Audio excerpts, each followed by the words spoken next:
بسم اللہ الرحمن الرحیم۔ السلام علیکم ورحمۃ اللہ وبرکاتہ۔ الحمد للہ نحمده ونصلی علی رسوله الکریم، اما بعد۔ عن عبد الله بن مسعود رضی اللہ عنہ قال قال رسول اللہ صلی اللہ علیہ وسلم من دل على خیر فله مثل اجر فاعله، رواہ مسلم۔ حضرت عبداللہ بن مسعود رضی اللہ تعالی عنہ کہتے ہیں، اللہ کے رسول صلی اللہ علیہ وسلم نے ارشاد فرمایا، من دل علی خیر، جب کوئی آدمی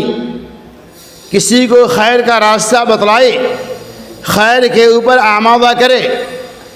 اور وہ اس نیکی کے اوپر عمل پیرا ہو، تو اللہ تبارک و تعالی رہنمائی کرنے والوں کو بھی اس کے مثل اجر اور ثواب عطا فرماتا ہے۔ اللہ کے نبی صلی اللہ علیہ وسلم نے واضح کر دیا کہ اسلام کی یہ خوبی اور یہ عظمت ہے کہ اگر آپ کسی کی رہنمائی کرتے ہیں، کسی کو نیکی کے راستے پر عمل پیرا ہونے کی تلقین کرتے ہیں اور وہ بندہ آپ کی دعوت پہ عمل کرتا ہے، تو امام کائنات محمد الرسول اللہ صلی اللہ علیہ وسلم نے ارشاد فرمایا، مثل اجر فاعلہ، اسی کے مثل، یعنی جتنا عمل کرنے والوں کو اللہ ثواب دے گا اتنا ہی ثواب آپ کو بھی دے گا۔ دوسری حدیث آتی ہے، اللہ کے نبی صلی اللہ علیہ وسلم نے ارشاد میں، من سن فی الاسلام سنتا حسنتا فلہ اجر من عمل بها من غیر ان ینقص من اجورہم شیئا، رواہ ترمذی۔ اللہ کے رسول صلی اللہ علیہ وسلم نے ارشاد فرمایا، من سن فی الاسلام سنتا حسنتا، اسلام کے اندر اگر کوئی اچھا کام کرتا ہے فلہ اجر، تو اللہ اسے بھی اجر دیتا، اور اچھا کام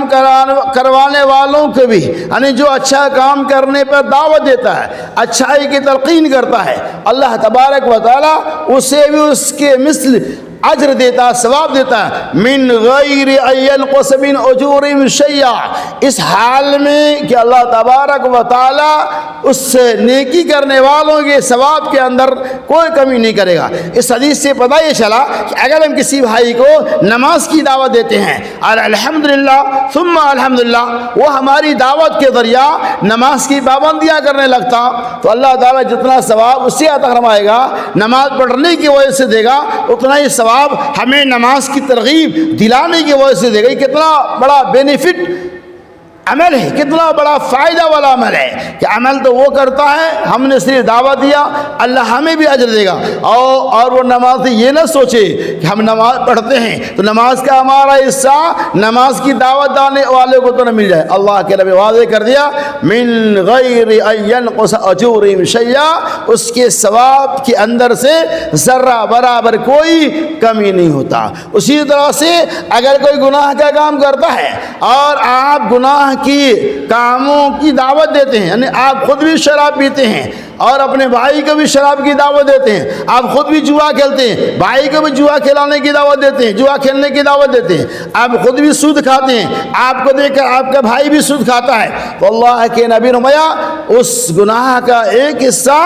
آپ کو بھی ملنے والا ہے، یعنی اللہ تعالیٰ جتنا اس کو گناہ کی وجہ سے سزا دے گا اس کا ایک حصہ آپ کو بھی ملے گا۔ بہرحال تو یہ ہے اسلام کی عظمت خوبی کہ اگر آپ کسی بھلی بات کی طرف رہنمائی کریں گے، من دل علی خیر فلہ مثل اجر فاعلہ، کہ آپ جب کسی اچھائی کے طرف رہنمائی کریں گے تو اللہ تعالیٰ آپ کو بھی اجر دے گا اور اسے بھی اس کے اوپر اجر دے گا۔ اللہ تعالیٰ ہمیں کار خیر کرنے کے ساتھ ساتھ اپنے بھائیوں کو بھی کار خیر کی ترغیب دلانے کی توفیق رفیق عطا فرمائے، آمین۔ وما علینا الا البلاغ۔